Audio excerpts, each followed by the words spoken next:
नमस्कार दोस्तों किस स्त्री के भाग्य में पुत्र की प्राप्ति नहीं होती है और उसे पूरे जीवन निसंतान ही रहना पड़ता है, और वह कौन से कार्य है जो एक स्त्री को अपने जीवन में कभी नहीं करनी चाहिए। दोस्तों, आज की कहानी बड़ी ही शिक्षाप्रद होने वाली है।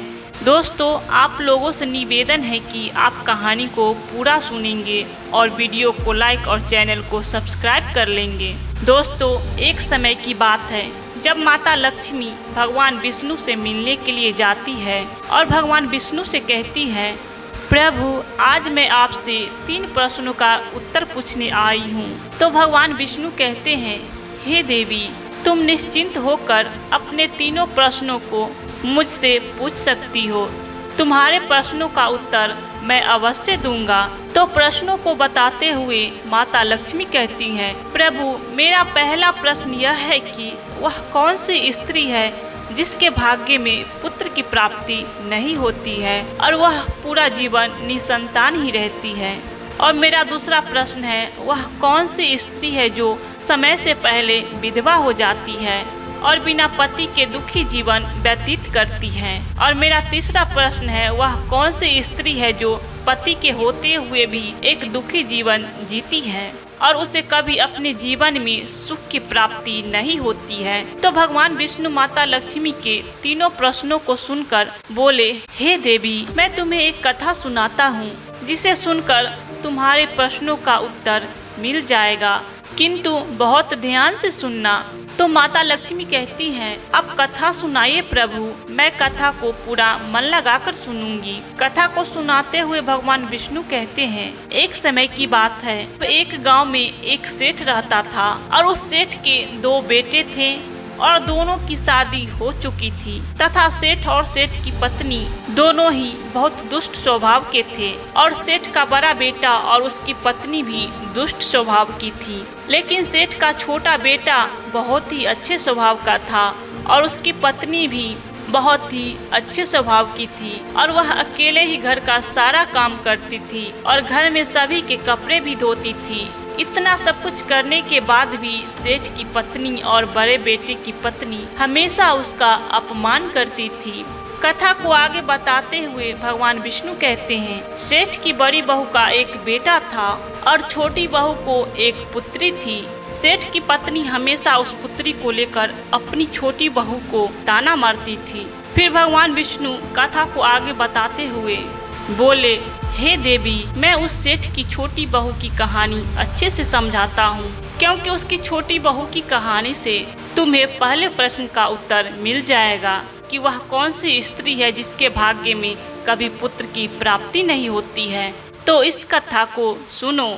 उस सेठ की जो पत्नी थी वह पहले से ही बड़े दुष्ट स्वभाव की थी और उसके दुष्ट स्वभाव के कारण घर के सभी लोग उससे बहुत परेशान थे और वह अपनी छोटी बहू को बहुत ही ज्यादा परेशान करती थी। उसको परेशान करने में उसे मजा आता था। सेठ की छोटी बहू का नाम शारदा था और वह बेचारी शारदा घर का सारा काम करती थी, फिर भी सेठ की पत्नी उसे हमेशा परेशान करती थी। वह कितना भी घर का काम कर ले पर सेठ की बीवी हमेशा उसे डांटती रहती थी। एक दिन जब शारदा घर में झाड़ू लगा रही थी तो सेठ की पत्नी बोली, इतनी देर हो गई है, तू अभी तक झाड़ू ही नहीं लगा पाई। मैं मंदिर जा रही हूँ और जब तक वहाँ से आऊँगी तब तक खाना बन जाना चाहिए। आते ही मैं खाना खाऊंगी। फिर वह बेचारी घर की सफाई करके खाना बनाने में लग गई और खाना बनाते समय वह मन में सोच रही थी, मैं घर का इतना सारा काम करती हूँ, फिर भी मेरी सास मुझे हमेशा डांटती है और हमेशा परेशान करती है और कभी भी प्रेम से बात नहीं करती है। घर का सारा काम मुझसे ही करवाती है। शारदा यह सब सोच ही रही थी, तभी दरवाजे से खटखटाने की आवाज आई तो उसने सोचा, अभी तो खाना तैयार भी नहीं हुआ और लगता है मेरी सासू माँ आज बहुत जल्दी ही मंदिर से लौट आई हैं। फिर शारदा दरवाजे के पास गई और दरवाजा खोला तो उसने देखा कि दरवाजे के बाहर एक साधु महाराज खड़े हैं। फिर वह साधु महाराज शारदा से कहते हैं, बेटी, मुझे कुछ भोजन करा दो, मुझे बहुत जोरों की भूख लगी है। तो शारदा बोली, महाराज, मैं आपको भोजन तो करा देती, पर मेरी सास बहुत ही दुष्ट स्वभाव की है। वह मुझे बहुत डांटेंगी और अभी वह मंदिर गई हैं। मंदिर से आती ही होंगी। यदि वह आ गई और उन्होंने मुझे आपको भोजन कराते देख लिया तो मुझे बहुत मारेंगी, इसलिए मैं आपको भोजन नहीं करा सकती। तो साधु बोला, बेटी थोड़ा सा ही भोजन करा दो, मैंने सुबह से कुछ नहीं खाया है। साधु की यह बात सुनकर शारदा को दया आ जाती है और साधु से बोली, महाराज आप अंदर आ जाइए, मैं आपको भोजन देती हूँ। तो फिर वह साधु अंदर आ जाते हैं और शारदा उनको भोजन देती है। और अभी साधु भोजन कर ही रहे थे, तभी अचानक शारदा की सास मंदिर से आ जाती है और उस साधु को भोजन करते देखकर बोली, यह मेरा घर है, कोई भोजनालय नहीं जो हर कोई यहाँ आकर भोजन करके चला जाएगा। और तुमने इस साधु को भोजन क्यों दिया? क्या अन्न मुफ्त में आता है जो हर किसी को अपने घर में बैठाकर खिलाती रहती हो? और यह कहकर उस साधु को धक्के मारकर अपने घर से बाहर निकाल दिया और उसका खाना उठाकर बाहर फेंक दिया। फिर शारदा से कहने लगी, तूने इस साधु को भोजन क्यों कराया? अन्न कितना महंगा आता है, तुझे पता नहीं अब घर के लोग क्या खाएंगे? तो शारदा डरते हुए बोली, साधु बहुत भूखा था इसलिए मैंने उसे भोजन दे दिया था और उसे मैंने अपने हिस्से का भोजन दिया है, इसलिए आज मैं भोजन नहीं करूंगी। और इतना गुस्सा क्यों होती हो? भोजन तो मैंने उसे अपने हिस्से का दिया है। यह सुनकर उसकी सास ने गुस्से में आकर शारदा को भी धक्के मार करके घर से बाहर निकाल दिया और बोली, जा अब तुझे भी इस घर में रहने की जरूरत नहीं है और कभी मेरे घर में मत आना। फिर शारदा दरवाजे पर बैठकर रोती रही, किंतु उसकी सास ने दरवाजा नहीं खोला। और फिर शारदा ने सोचा, अब यहाँ से अपने मायके ही जाना पड़ेगा।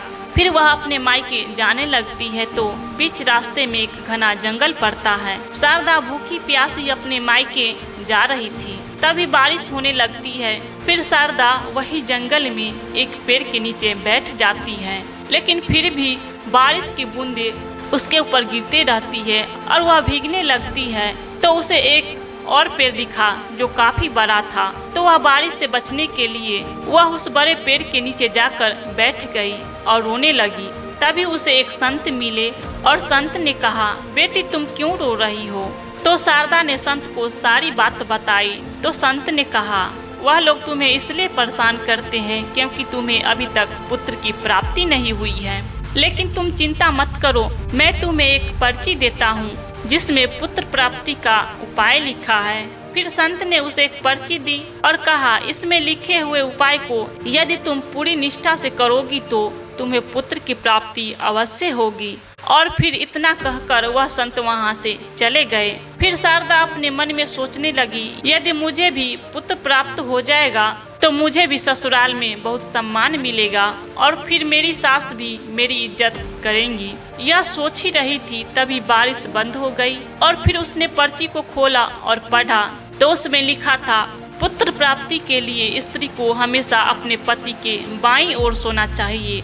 और पर्ची में आगे लिखा था कि मासिक धर्म शुरू होने के प्रथम 4 दिवस में स्त्री और पुरुष के मिलन से पुरुष रोग की प्राप्ति होती है, इसलिए मासिक धर्म के प्रथम 4 दिन पति पत्नी को मिलन नहीं करना चाहिए तथा मासिक धर्म के 5वें दिन मिलन से कन्या की प्राप्ति होती है और 6ठे दिन मिलन से पुत्र की प्राप्ति होती है और 7वें दिन मिलन से बंध्या पुत्री की प्राप्ति होती है तथा मासिक धर्म की 10वें रात्रि में मिलन करने से अति श्रेष्ठ पुत्र की प्राप्ति होती है।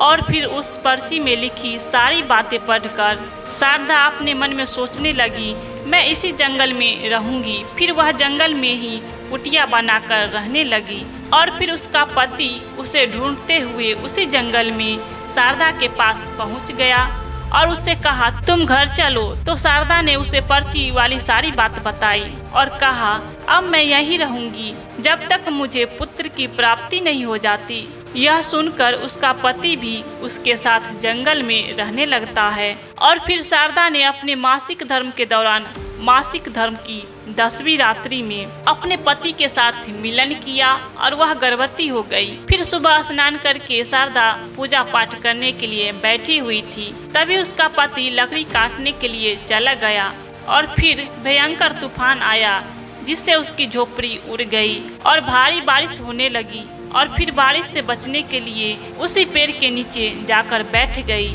और उस पेड़ पर 2 राक्षसनी रहती थी जो इस समय बाहर गई हुई थी। और थोड़ी ही देर बाद वह दोनों राक्षसनी पेड़ पर आकर बैठ गई और उसी पेड़ के नीचे शारदा बैठी हुई थी। फिर वह राक्षसनी आपस में कहने लगी, चलो सोने के टापू पर चलते हैं। तो दूसरी कहने लगी, पर चलेंगी कैसे? तो पहले राक्षसनी बोली, इसमें कौन सी बड़ी बात है, अभी इस पेड़ को उड़ा देती हूँ, इसी से चलेंगे। इतना कहकर वो दोनों राक्षसनी उस पेड़ पर बैठकर सोने के टापू की तरफ निकल लेती है। और उसी पेड़ के नीचे पेड़ की जड़ पर शारदा बैठी थी, इसलिए साथ में वह भी उड़ने लगती है। किंतु राक्षसनी को यह बात नहीं पता होती है कि इस पेड़ के नीचे एक औरत भी है। फिर कुछ ही देर में वह दोनों राक्षसनी सोने के टापू पर पहुंच जाती है। और फिर दोनों राक्षसनी को भूख लगी तो वह दोनों पेड़ से उतरकर शिकार करने के लिए चली गई। फिर शारदा पेड़ के जड़ से उतरकर जब सोने के टापू पर पैर रखा तो उसने देखा यहाँ तो सब सोना ही सोना है। तो वह जल्दी जल्दी सोने को अपनी आंचल में भरने लगी और जितना सोना भर सकती थी उतना भर लिया। और फिर दोबारा से उसी पेड़ के जड़ पर जाकर बैठ गई। फिर कुछ देर बाद दोनों राक्षसनी शिकार करके वापस आ गई और फिर पेड़ के ऊपर बैठ गई। और फिर दोनों राक्षसनी आपस में कहने लगी, चलो अब यहाँ से चलते हैं। और फिर कुछ ही देर में वह दोनों पेड़ को लेकर वहीं पर पहुँच गई। फिर शारदा तब तक पेड़ की जड़ पर चुपचाप बैठी रही जब तक वह दोनों राक्षसनी वहाँ से चली नहीं गई। फिर भगवान विष्णु आगे बताते हुए माता लक्ष्मी से कहते हैं, अब कहानी को ध्यान से सुनना, क्योंकि यहीं से आपको पता चलेगा कि किस स्त्री के भाग्य में पुत्र की प्राप्ति नहीं होती है। तो माता लक्ष्मी कहती है, जी प्रभु। तो भगवान विष्णु कहते हैं, फिर कुछ देर बाद वह दोनों राक्षसनी वहाँ से चली गई।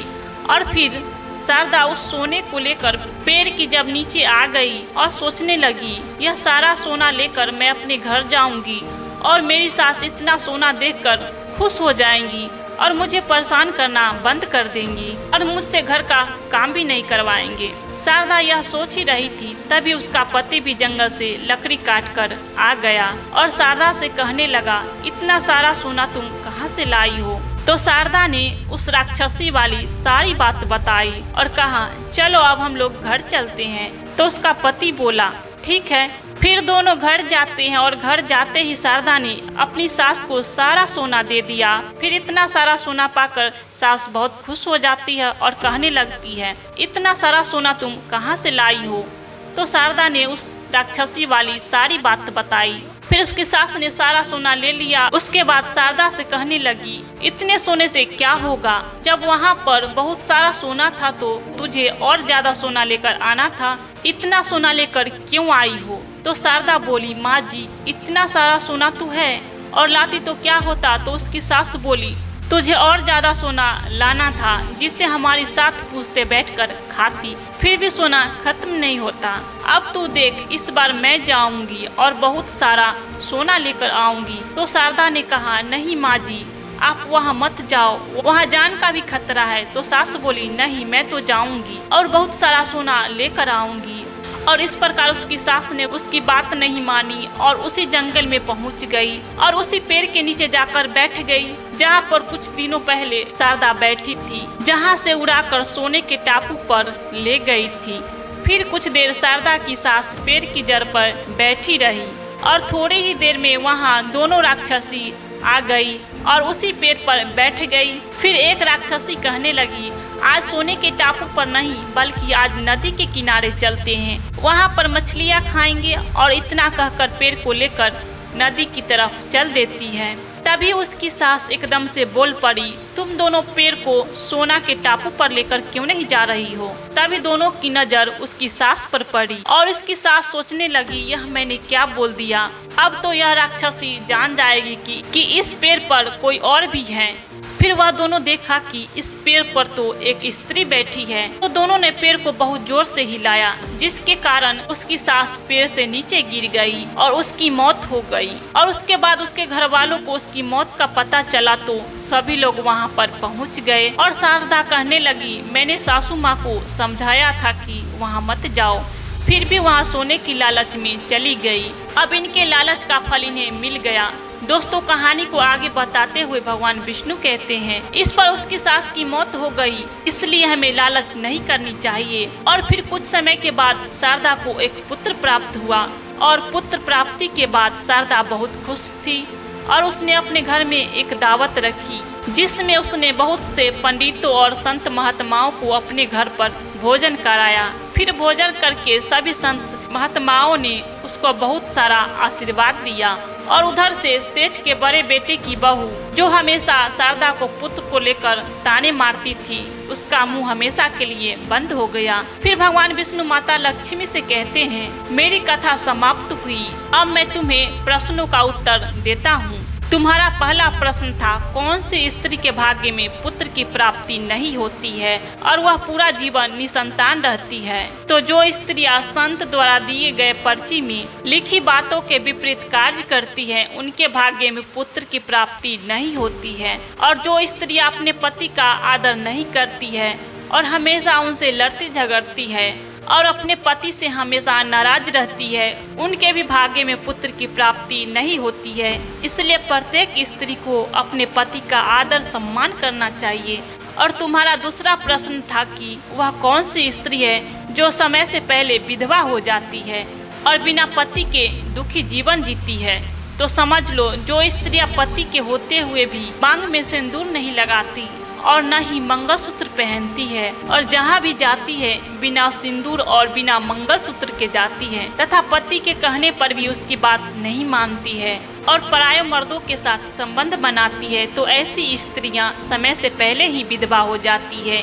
इसलिए एक शादीशुदा स्त्री को हमेशा पतिव्रता जीवन जीना चाहिए और अपने पति के अलावा पराये मर्दों पर नजर उठाकर भी नहीं देखना चाहिए। और तुम्हारा तीसरा प्रश्न था कि वह कौन सी स्त्री है जो पति के होते हुए भी एक दुखी जीवन जीती है और उसे अपने जीवन में कभी सुख की प्राप्ति नहीं होती है। तो समझ लो, यह वही स्त्री है जो सुबह देर तक सोती रहती है और सुबह 8 या 9 बजे के बाद उठती है और बिना स्नान किए ही भोजन बनाती है और पूजा पाठ भी नहीं करती और कहीं भी जाना होता है तो अपने पति के बिना आज्ञा के चली जाती है। पति के मना करने पर भी नहीं मानती है और पति की एक भी बात नहीं मानती है।